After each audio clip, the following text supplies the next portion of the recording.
Happy morning, student. In this video section, we are going to learn Class 9 English, Unit 5, Prose 5, Water The Elixir of Life. So, page number 117 to 124. So, Water The Elixir of Life அப்படின்றது தண்ணீர் அப்படின்றது தண்ணி, அதாவது நம்ம சாப்பாடு இல்லாமல் கூட நம்ம 2 நாள் இருந்துடலாம். தண்ணி இல்லாமல் நம்மளால் ஒரு நாள் கூட இருக்க முடியாது. ஸோ அப்போ தண்ணியை நம்ம எலிக்சர் ஆஃப் லைஃப் அப்படின்னா நம்ம உயிர்களுக்கு அது ஒரு அமிர்தமாக சொல்லக்கூடிய ஒரு விஷயம். தண்ணி இல்லாமல் நம்மளால் ஒரு நாள் எந்த ஒரு ஒர்க்குமே நம்மளால் செய்யவே முடியாது. ஸோ அதை பற்றி தான் நம்ம இந்த லெசனில் நம்ம டிஸ்கஸ் பண்ண போகிறோம். ஓகேவா? ஸோ இங்கே யார் நமக்கு ஆத்தர் அப்படின்னா சசிவிராமன் அப்படின்ற உங்களுக்கு எல்லாருக்குமே தெரியும். ஸோ அவர் ஒரு சயின்டிஸ்ட். ஸோ அவரோட டாபிக்ஸ் தான். அவர் எப்படி நமக்கு தண்ணியை பற்றி நமக்கு எக்ஸ்பிளைன் பண்ணுறாரு, அது எவ்வளோ நமக்கு முக்கியம், நமக்கு மட்டும் கிடையாது, எல்லா அனிமல்ஸு, மண், அந்த மாதிரி மரம் எல்லாத்துக்கும் எவ்வளோ இன்றியமையாததாக இருக்குது அப்படின்றத பற்றி தான் நம்ம இங்கே லேர்ன் பண்ண போகிறோம். ஸோ தண்ணி அப்படின்றத நம்ம எப்படிலாம் எடுத்துக்கிறோம் அப்படின்னு பார்த்தீங்கன்னா, நம்ம வீட்டில் போர்வெல் போட்டிருப்பாங்க இல்லையா, இல்லைன்னா நம்ம முனிசிபாலிட்டி தண்ணி அந்த மாதிரி நம்ம கொடுக்கலாம். அதை எப்படி நம்ம சுத்தமாக குடிக்கிறோம் அப்படின்னு பார்த்தோம் அப்படின்னா, ஸோ நம்ம அதை கொதிக்க வச்சு குடிக்கிறது ரொம்ப ரொம்ப நல்லது. இன்னும் சில பேர் பியூரிஃபையர் போட்டிருப்பாங்க. ஸோ என்ன தான் பியூரிஃபையர் போட்டாலும் அதில் நல்லதும் அழிஞ்சு போகுது, கெட்டதும் அழிஞ்சு போகுது. ஸோ அதனால் அந்த தண்ணி குடிக்கிறதுல எந்த ஒரு சத்துக்களும் கிடைக்காது. ஸோ அதுக்கு பதிலாக நம்ம நார்மலாக இருக்கிற வாட்டரை கொதிக்க வச்சு குடித்தோம் அப்படின்னாலே அது நமக்கு ரொம்ப நல்லது தான். ஓகேவா? So now let's start the class. Now read the lesson Water the Elixir of Life on the importance of water and important natural resources. Man has through the age sought in vain for an imaginary elixir of life, the divine Amrita, a draught of which was thought to confer immortality. But the true elixir of life lies near our hands, for it is the commonest of all liquids, plain water. I remember one day stands on the line which separates the Libyan desert from the valley of Nile in Egypt. So தண்ணி எவ்வளோ முக்கியம் அப்படின்றத பற்றி தான் நம்ம இந்த லெசனில் discuss பண்ண போகிறோம். ஸோ நம்ம கற்பனை கூட பண்ணிக்க முடியாத அளவுக்கு தண்ணி நம்ம வாழ்க்கையில் ரொம்ப ரொம்ப ரொம்ப இம்பார்ட்டண்ட்டான ஒன்று தான். ஸோ இப்போ இங்கே சசிவிராமன் அவரோட எக்ஸ்பீரியன்ஸை நமக்கு இங்கே ஷேர் பண்ணுறாங்க. லைஃப்பில் எல்லாருமே எதை நோக்கி தேடுறோம் அப்படின்னா, நமக்கு ஒரு தேவாமிர்தம் வேணும், நம்ம சாகாமல் வர்றதுக்கு, நமக்கு எந்த நோயும் வராத அளவுக்கு நம்ம நல்ல ஒரு சத்தான ஒரு பானம் வேணும் அப்படின்னு சொல்லிட்டு நமக்கு கையில் கிடைக்கிறது எல்லாத்தையும் நம்ம வாங்கி குடிச்சிட்ருக்கோம். ஆனால் நமக்கு பக்கத்துலேயே இருக்கிறதோட அருமை நமக்கு தெரியறதில்ல. அது என்னன்னு பார்த்தீங்க அப்படின்னா, நல்ல பியூரான ஒரு வாட்டர் தான்.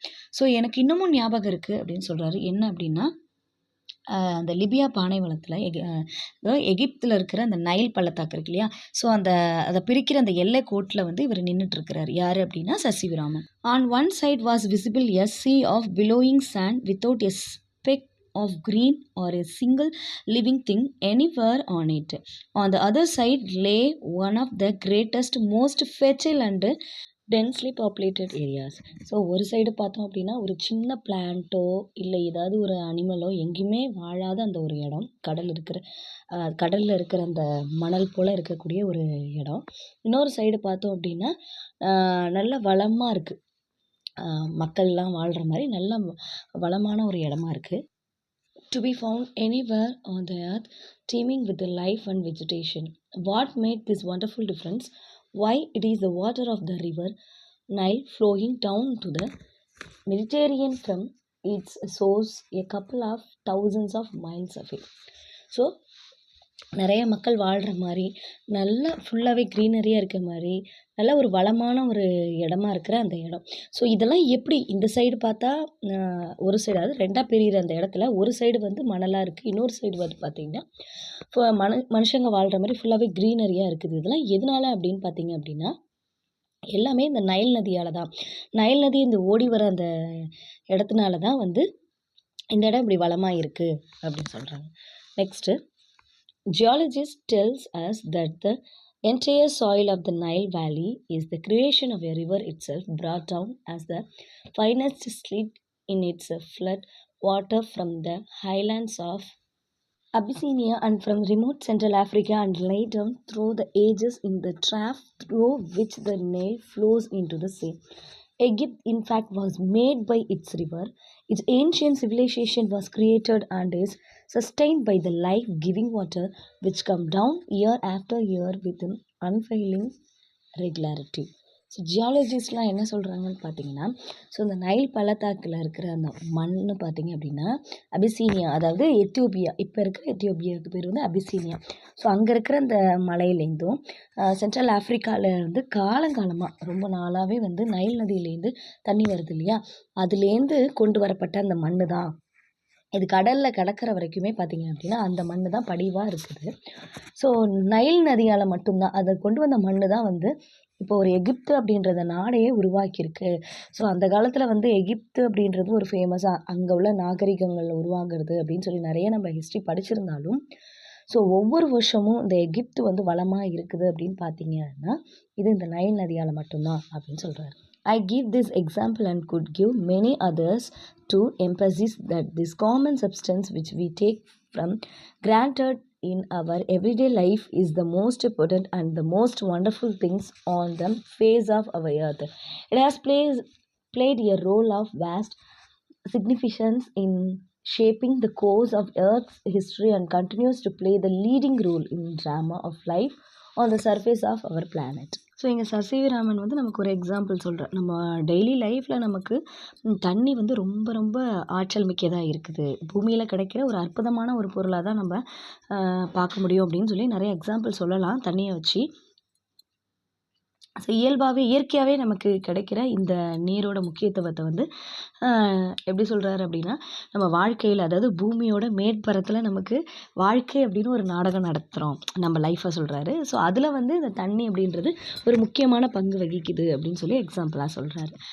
So there is nothing which adds so much to the beauty of the countryside as water, be it just a little stream trickling over the rocks or a little pond by the wayside where the cattle quench their thirst of an evening. So நம்ம travel பண்ணி போகும்போது பாறையிலேருந்து வழிஞ்சு வர அந்த ஓடையாக இருந்தாலும் சரி, so evening டைம்லலாம் அந்த கேட்டலுக்கு, அந்த கால்நடைகளுக்கெலாம் வந்து தாகத்தை தீர்க்கிற அந்த குளம் குட்டையாக இருந்தாலும் சரி, நம்மளோட நாட்டோட அழகை மேம்படுத்துறதுக்கு ஒரு நீராக இருந்தாலும் சரி, ரொம்ப முக்கியமான ஒரு விஷயமாக தான் நம்ம லைஃப்பில் இருக்குது. The renifed tanks that are so common in South India, alas, often so sadly neglected in their maintenance, are a cheering sight when they are full. They are, of course, shallow, but this is less evident since the water is slit laden and throw the light back and the bottom does not therefore show up. நம்ம south இந்தியாவில் மட்டும் பார்த்திங்க அப்படின்னா மழை தண்ணீரால் தான் வந்து குளம் குட்டையெல்லாம் நிரம்பி இருக்கும். அதை பார்க்குறதுக்கு ரொம்ப அழகாக இருக்கும். இருந்தாலும் பார்த்திங்கன்னா பல நேரத்தில் அதை மெயின்டெனன்ஸ் பண்ணாமல் இருக்கிறதுனால இதில் தண்ணி சேகரிக்க முடியாமல் போயிடும். அது ரொம்ப வருத்தப்பட வேண்டிய ஒரு விஷயந்தான். ஆனால் அப்படி மெயின்டைன் பண்ணாங்கன்னா அந்த இடத்த பார்க்குறதுக்கு ரொம்ப அழகாக இருக்கும். ஏன்னா அதில் வந்து சூரிய ஒளி படும்போது அதில் வந்து அந்த சேரெல்லாம் இருக்கும் இல்லையா, ஸோ அதெல்லாம் படிஞ்சிருக்கும். மேலே இருக்கிற அந்த தண்ணியில் மட்டும் அது பிரதிபலிக்கும் போது பார்த்திங்கன்னா பார்க்கவே ரொம்ப அழகாக இருக்கும் அப்படின்னு சொல்கிறாங்க. These tanks play a vital role in South Indian agriculture. Some of these tanks are surprisingly large and it is a beautiful sight to see the sunrise or set over one of them. Water in the landscape may be compared to the eyes in a human face. It reflects the mood of the hour, being bright and gay when the sun shines, turning to dark and gloomy when the sky is overcast. So இந்த குளம் குட்டைகள் அப்படின்றது வந்து இந்த south இந்தியாவில் வந்து ரொம்ப விவசாயத்துக்கு வந்து ரொம்ப இம்பார்ட்டண்ட்டான ஒன்று இருக்குது. ஏன்னா மழை நீர் சேகரிக்கும் போது பார்த்திங்கன்னா ஆற்றுல வரது வந்து வாய்க்கால்கள் மூலம் குளம் குட்டைகள்லாம் நிரம்பி இருக்கும்போது பார்த்திங்கன்னா அது மூலயமா நம்ம என்ன பண்ணிப்பாங்க, விவசாயத்துக்கு அந்த தண்ணியை யூஸ் பண்ணிப்பாங்க. சின்ன வயசில் அந்த குளங்குட்டைக்கெல்லாம் போனோம் அப்படின்னா நம்ம முகத்தை பார்க்குறது, நம்ம சிரிக்கிறது, நம்ம எப்படி இருக்கோமோ அதுவாக வந்து நமக்கு ரிஃப்ளெக்ட் ஆகும். ஸோ அந்த நேரத்தில் வந்து சூரிய உதயத்தை பார்க்குறதும் சரி, சூரியன் அஸ்தமனத்தை பார்க்குறதுக்கு ரொம்ப அழகான ஒரு நேச்சுரல் சீனாக தான் இருக்கும். ஸோ வானம் வந்து மேகமூட்டமாக இருந்தாலும் சரி, இருட்டாக இருந்தாலும் சரி, அதில் வந்து நமக்கு ஐயோ அந்த இடத்துக்கு போக முடியாது, சேரெல்லாம் கலங்கி இருக்கும் இல்லையா. அப்போ அந்த நேரம் தான் வந்து அது மாறி இருக்குமே ஒழிய மற்ற நேரத்தில் வந்து பார்த்திங்க அப்படின்னா ரொம்ப பிரகாசமாக தான் இருக்கும். One of the most remarkable fact about water is its power to carry, slit or finely divided soil in suspension. This is the origin of the characteristic color of the water in renfied tanks. This color varies with the nature of the earth in the catchment area and is most vivid immediately after a fresh flowing rain.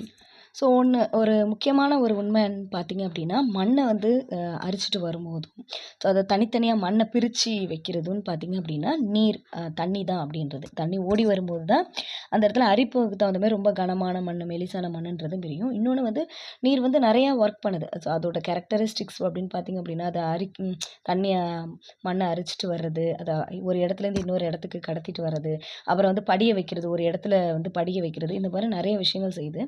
இன்னும் பார்த்தோம் அப்படின்னா, மழை பெய்யும்போது அந்த தண்ணி ஓடி வருது இல்லையா? அப்போ அங்கே பார்த்தீங்க அப்படின்னா, தண்ணியோட நார்மல் கலர் வந்து என்னன்னா சேறு, சகதி அந்த கலரே சேஞ்ச் ஆயிருக்கும். ஸோ கொஞ்ச நேரம் அது படிஞ்சதுக்கப்புறம் பார்த்தீங்க அப்படின்னா, அதுக்கப்புறம் தண்ணி வந்து மேலே கலர் மாறும் அப்படின்றது வந்து மறுக்க முடியாத ஒரு உண்மை தான்.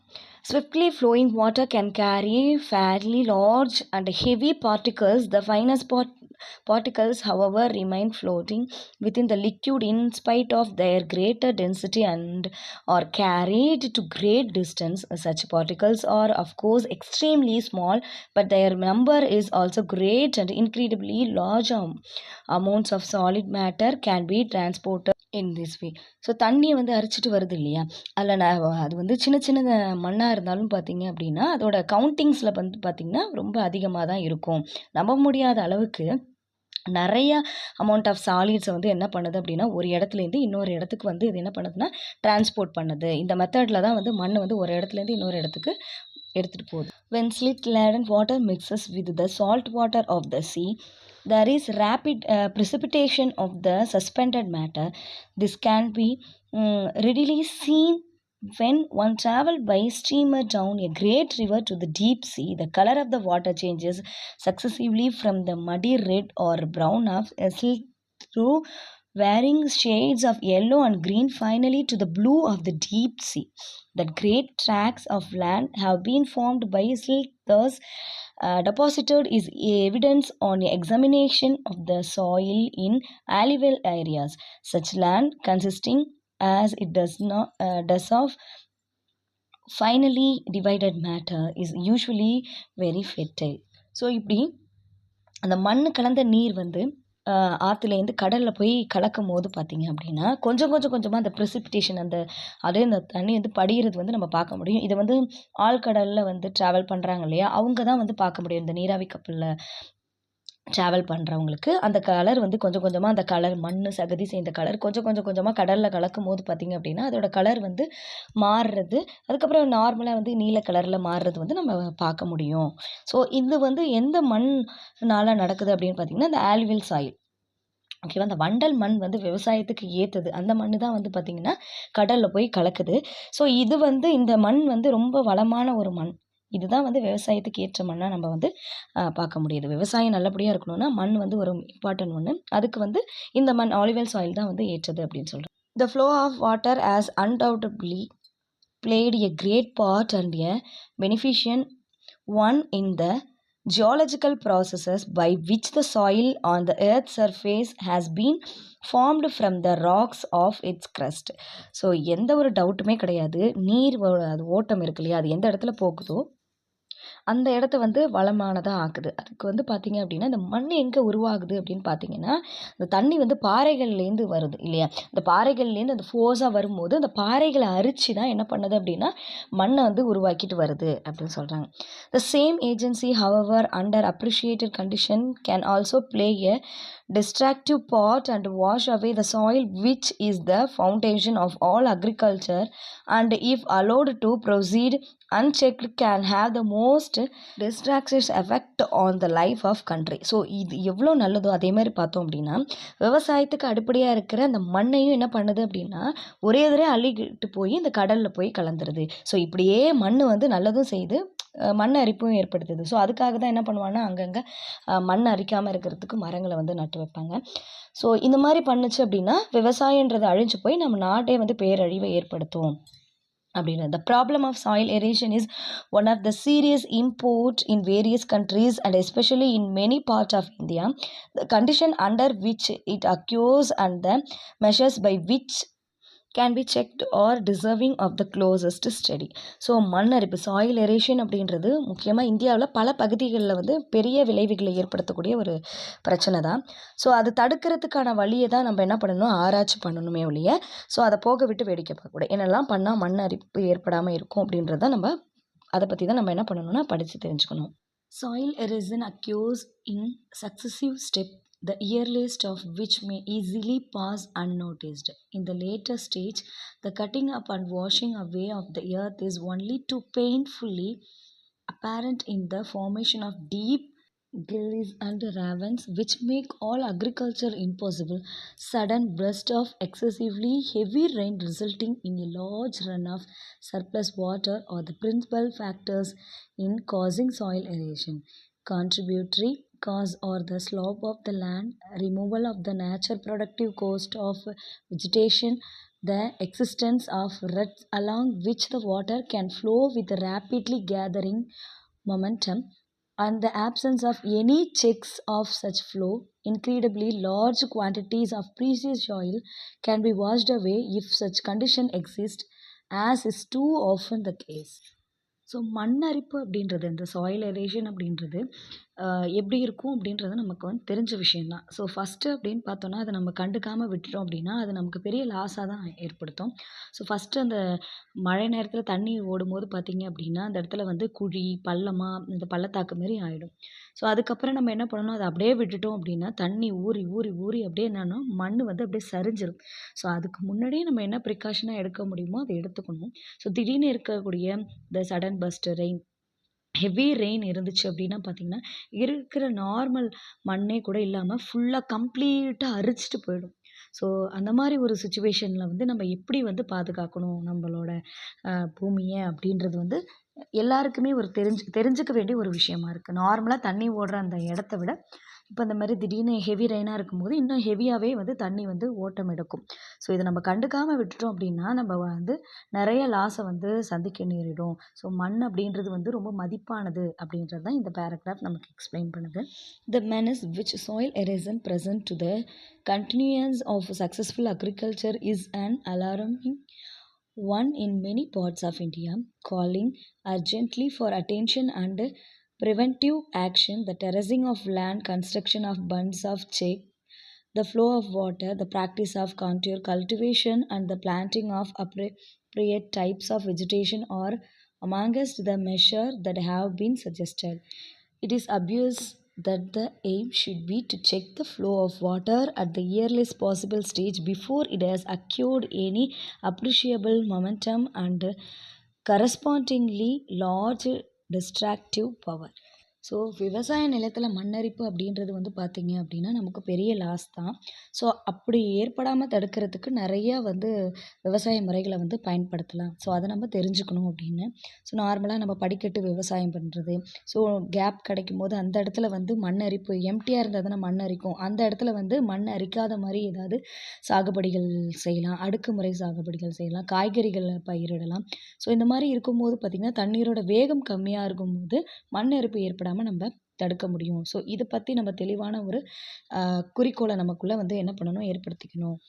Water is the basic of all life. Every animal or plant contains a substantial proportion of free or combined water in its body, and no kind of physiological activity is possible in which the fluid does not play an essential part. Water is of course necessary for animal life, while moisture in the soil is equally imperative for the life and growth of plants and trees, though the quantity necessary varies enormously with the species. The conservation and utilization of water is thus fundamental for human welfare.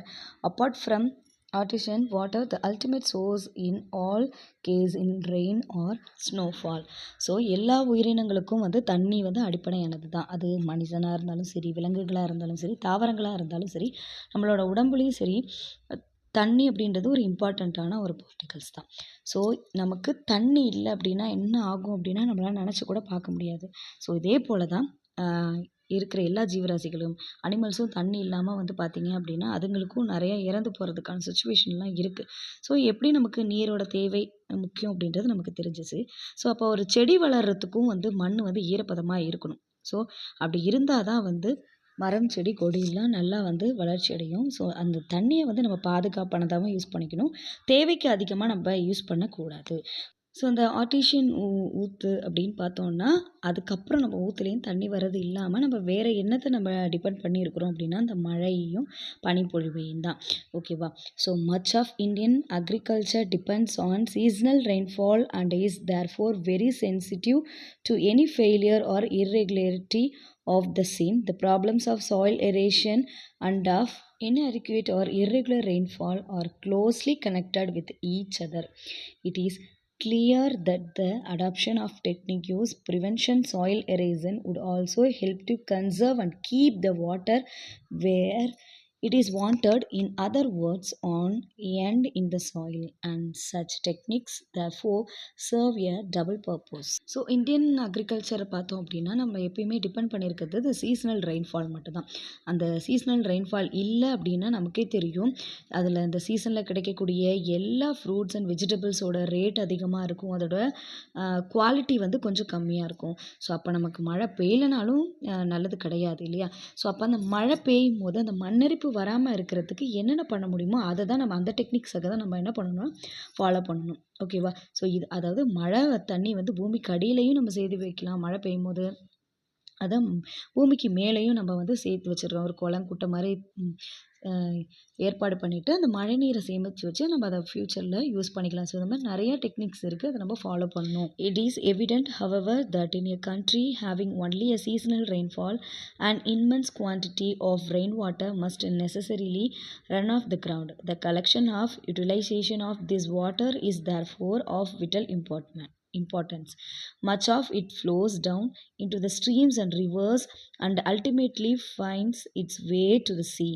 Incredibly large quantities of the precious fluid are thus lost to the country. So அப்போ நம்ம பருவமழையை நம்பி இருக்கிறோம் அப்படின்னா மழை நீரோட அவசியம் நமக்கு ரொம்ப ரொம்ப புரியுது. ஸோ அந்த மழை தண்ணியை நம்ம வேஸ்ட் பண்ணாமல் நம்ம என்ன பண்ணிடலாம், மழைநீர் சேகரிப்பு தொட்டிகள் மூலயமா இல்லை அதை வந்து நம்ம கிணத்துல வந்து பாய வைக்கிறது, ஆறுகளில் சேமித்து வைக்கிறது, ஓடைகளில் சேமித்து வைக்கிறதுலாம் ஓகே. ஆனால் கடைசியாக அது கடலில் போய் கலக்குது இல்லையா? ஸோ அது வந்து ரொம்ப வருத்தமான ஒரு விஷயம்தான். ஏன்னா தேவையில்லை, அது நல்ல ஒரு தண்ணி இல்லையா? அந்த தண்ணி வந்து தேவையில்லாமல் கடலில் போய் கலக்கும் போது அதோட மதிப்பை வந்து வீணாக்கிடுது. The harnessing of our rivers, the water of which now mostly run to waste, is a great national problem which must be considered and dealt with on national lines. Vast areas of land which at present are mere scrub jungle could be turned into fertile and prosperous country by courageous and well planned action.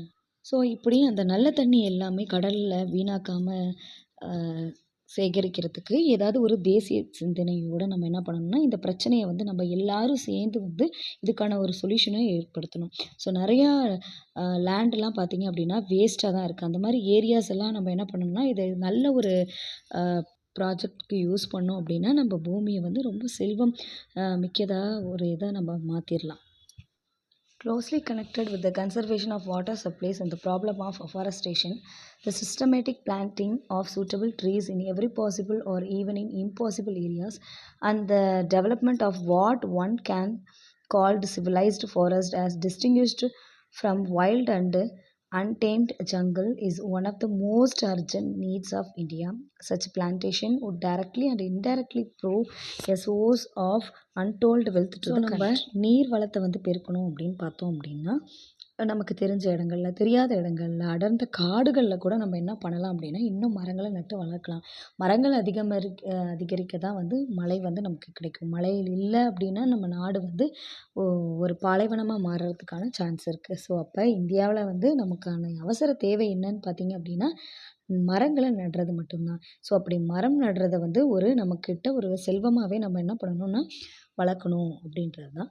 Next They would check soil erosion and conserve the rainfall of the country from flowing away to waste and would provide the necessary supplies of cheap fuel and thus render unnecessary the wasteful conservation of farmyard manure into the form of fuel. So இப்படி நம்ம காடுகளை வளர்த்தோம் அப்படின்னா மண்ணரிப்பு இல்லாமல் இருக்கும், மழை அதிகமாக பெய்யும், மழை தண்ணி வீணாகாமலும் பாதுகாக்கப்படும். இதனால் நமக்கான எரிபொருட்கள் நமக்கு நிறையா கிடைக்கும். ஸோ இந்த மாதிரி தேவையில்லாத விஷயங்களில் நம்ம தேவை மரங்கள் அந்த இலைத்தலைகள் இல்லை எல்லாத்தையுமே ஒரு எரிபொருளாக மாற்றுறதுக்கு நமக்கு நிறையா இந்த மரங்கள் தான் யூஸ்ஃபுல்லாக இருக்குது. The measure necessary to control the movement of water and conserve the supplies of it can also serve subsidiary purpose of value to the life of the countryside. By far the cheapest form of internal transport in a country is by boats and barges through canal and rivers. So தண்ணியை நம்ம control பண்ணவே முடியாது. So அந்த தண்ணியை நம்ம தேவை வேஸ்ட்டாக்காமல் நம்ம அதை பாதுகாக்கலாம். ஸோ இன்னும் கிராமப்புறங்கள்லாம் பார்த்திங்க அப்படின்னா நிறைய கால்வாய் ஆறு அது எல்லாத்தையுமே அதில் அந்த தண்ணியை யூஸ் பண்ணிப்பாங்க. ஸோ நம்ம நாட்டில் பார்த்திங்க அப்படின்னா நிறைய டிரான்ஸ்போர்ட் ஃபெசிலிட்டிஸ்லாம் இருக்குது. ஸோ இதில் நம்ம ரோட்வே இருக்குது, ரயில்வே இருக்குது, அப்புறம் ரிவர்வே இருக்குது. ஆனால் நம்ம மோஸ்ட்டாக யூஸ் பண்ணுறது ரோட்வே அண்ட் ரயில்வே தான். பட் நம்ம அந்த வாட்டர்வேயை நம்ம யூஸ் பண்ணுறதே கிடையாது. We hear much about programs of rails and road construction but far too little about the development of internal waterways in India. Then again the harnessing of water supplies usually also makes possible the development of hydroelectric power. So நம்ம மற்ற எல்லா டிரான்ஸ்போர்ட்டுக்கும் important கொடுக்குறோமே ஒழிய இந்த நீர்வள திட்டங்களுக்கு நம்ம importance கொடுக்கறது கிடையாது இந்தியாவில். ஸோ நம்ம அதை மேம்படுத்திட்டோம் அப்படின்னா நமக்கு அதிகமான நீர் மின்சக்தி நமக்கு கிடைக்கும், ஹைட்ரோ எலக்ட்ரிக் பவர் நமக்கு கிடைக்கும். ஸோ இதனால் நம்ம நாடு சீக்கிரமாக வளரறதுக்கான வாய்ப்புகள் அதிகமாக இருக்குது. So the availability of electric power would make the tremendous difference to the life of the countryside and enable rural economy to be improved in various directions. So கிராமப்புறங்களில் இந்த எலக்ட்ரிக் பவர் அப்படின்றது அவங்களோட லைஃப்பை சேஞ்ச் பண்ணக்கூடியது தான். So அப்போ அவங்களோட economic develop ஆகிறதுக்கு நம்ம இது யூஸ்ஃபுல்லாக இருக்கும். In one sense, water is the commonest of liquids. In another sense, it is the most uncommon of liquids with amazing properties which are responsible for its unique power of maintaining animal and plant life. The investigation of the nature and properties of water is therefore of the highest scientific interest and is far from an exhausted field of research.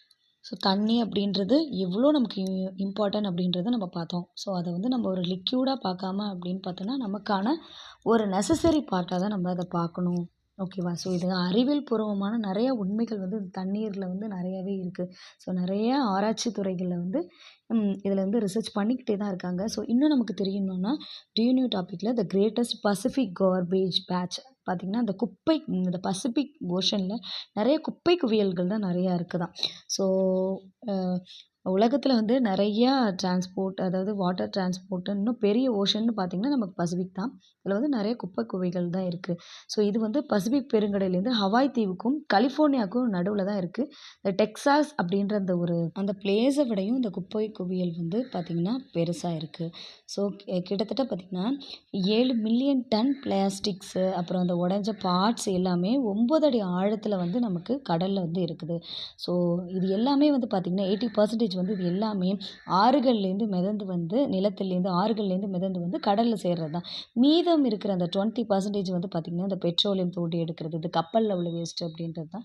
So இந்த குப்பை குவியல்களால் கடல் வாழ் உயிரினங்களுக்கு ரொம்பவும் ஒரு danger ஆன ஒரு சுச்சுவேஷனை ஏற்படுத்துது. ஸோ அதனால் நம்ம குப்பையை மக்கும் குப்பை மக்காத குப்பை அப்படின்னு சொல்லி பிரித்து ஸோ அதெல்லாம் டிஸ்போஸ் பண்ணுறது தான் நமக்கு ஒரு இம்பார்ட்டண்ட்டான ஒர்க்கு. அதை நீங்கள் ஃபாலோ பண்ணுங்கள். ஓகேவா? ஸோ நெக்ஸ்ட்டு ஆல்ரெடி நான் சொன்ன மாதிரி இந்த லெசனோட ஆத்தர் பார்த்திங்கன்னா Shri Chandrasekhara Venkat Raman was an Indian physicist born in Tiruchirappalli. He carried out groundbreaking work in the field of light scattering which earned him the 1930 Nobel Prize for Physics. He discovered that when light traverses a transparent material, some of the deflected light changes wavelength. The phenomenon, subsequently known as Raman scattering, results from the Raman effect and to commemorate it, February 28 is celebrated as National Science Day. In 1954, India honored him with its highest civilian award, the Bharat Ratna. So இந்த லெசனோட author வந்து நமக்கு sir Raman. So இவர் வந்து திருச்சிராப்பள்ளியில் பிறந்தார், ஒரு இயற்பியலாளர், physicist. So இவர் ஒளிச்சிதறல் அப்படின்றவர் செஞ்ச ஒரு ஆய்வு தான் வந்து இந்த உலகத்தில் இருக்க எல்லாரையுமே அவர் யார் அப்படின்றத தெரிஞ்சுக்க வச்சுது. ஸோ ஒரு 1913 வந்து இவருக்கான அவார்ட், நோபல் ப்ரைஸ் வந்து வந்துச்சு. ஸோ இன்னொன்று வந்து ஒளி வந்து எப்படி வந்து ஒரு ஊடகம் வழியாக வந்து பாயுது, லைட் வந்து எப்படி வந்து ரிஃப்ளெக்ட் ஆகுது அப்படின்றத வந்து நமக்கு எக்ஸ்பிளைன் பண்ணி காட்டினார். ஓகேவா? இதுக்கு வந்து ராமன் விளைவு அப்படின்னே அவர் பேர்லேயே வந்து எல்லாருமே கூப்பிட்டாங்க. ஸோ இவரை கௌரவப்படுத்துறதுக்காக தான் February 28 வந்து நமக்கு நேஷ்னல் சயின்ஸ் டேவாக நம்ம வந்து செலிப்ரேட் பண்ணுறோம். ஸோ 1954 இந்தியா அவருக்கு ரொம்ப கௌரவமான ஒரு விருதான பாரத ரத்னா விருதை வந்து கொடுத்து கௌரவிச்சுது. ஸோ நெக்ஸ்ட்டு வந்து கிளாசரியில் வந்து நமக்கு இங்கே கொடுத்துருக்காங்க. So elixir, billowing, steaming, trickling, precipitate, crust, catchment, borgus. So நிறையா இருக்குது. நம்ம உங்களுக்கு கிடச்சிச்சு அப்படின்னா டிக்ஷனரி யூஸ் பண்ணி நிறைய வேர்ட்ஸை வந்து இதுக்கு மீனிங் தெரிஞ்சுக்கோங்க. நிறைய தெரிஞ்சுக்க தான் நம்மளோட நாலேஜ் வந்து இம்ப்ரூவ்மெண்ட் ஆகும். ஸோ தினமும் ஒரு 5 வேர்டு வந்து லேர்ன் பண்ணுங்கள். ஸோ உங்களுக்கு கைடு கிடச்சிச்சு அப்படின்னா நீங்கள் அதை வாங்கி வந்து யூஸ் பண்ணி பாருங்கள். அதுலேயே இதுக்கான மீனிங் என்ன, ஆப்போசிட் என்ன அப்படின்றத நீங்கள் லேர்ன் பண்ணும்போது இன்னும் ஈஸியாக வந்து உங்களுக்கு புரியும். ஸோ நெக்ஸ்ட்டு நம்ம பார்க்க போகிறது வந்து 2 மார்க்ஸ். இப்போ வந்து ஒரு 16 கொஸ்டின்ஸ் இருக்குது. இது வந்து வைல்ட் ரீடிங் கொஸ்டின். இது டெக்ஸ்ட் புக்கில் ஒவ்வொரு பேஜ்லேருந்தும் ஒரு 3 கொஸ்டின் 4 கொஸ்டின்ஸ் இருக்கும். ஸோ அதை நம்ம லேர்ன் பண்ணுறது தான் ஃபஸ்ட்டு இம்பார்ட்டன்ட். ஏன்னா வைல்ட் ரீடிங்கில் தான் வந்து 80% கொஸ்டின்ஸ் வந்து நமக்கு கேட்பாங்க. 20% வந்து டெக்ஸ்ட் புக்லேருந்து தான் நமக்கு கேட்பாங்க. ஓகேவா? ஒரு 60% அதுக்கு தான் நமக்கு இம்பார்ட்டன்ஸ் கொடுப்பாங்க. ஸோ நீங்கள் அதை ஃபஸ்ட்டு லேர்ன் பண்ணிங்க. இதில் 60 கொஸ்டின்ஸும் நான் இங்கே கொடுத்துருக்கேன். ஸோ அதுக்கப்புறமா டெக்ஸ்ட் புக் கொடுத்துருக்கேன். ஸோ அதை நீங்கள் பாருங்கள்.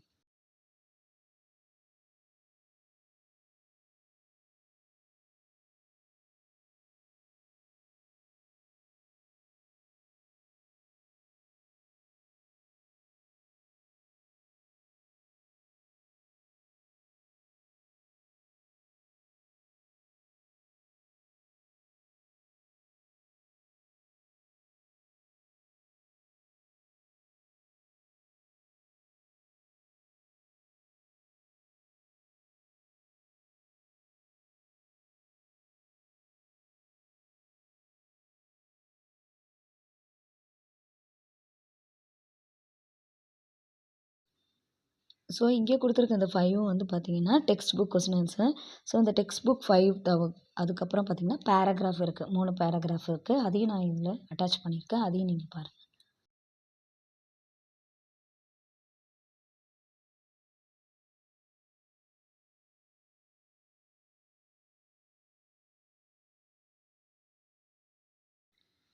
ஸோ ஒரு 3 பேராகிராஃப் இருக்குது. ஸோ அந்த 3 பேராகிராஃப்க்கான ஆன்சர் வந்து இங்கே இருக்குது. ஸோ இதை நீங்கள் பாருங்கள். ரீட் பண்ணி பார்த்தீங்கன்னாலே தெரியும். ரொம்ப ஈஸியாக தான் இருக்கும். ஸோ நல்லா வந்து லேர்ன் பண்ணுங்கள். ஓகேவா? ஸோ டெய்லி சுச்சுவேஷனில் யூஸ் பண்ணுற மாதிரியான வேர்ட்ஸ் தான் இது. ஸோ ரொம்ப ஹார்ட் வேர்ட்ஸ்லாம் இருக்காது.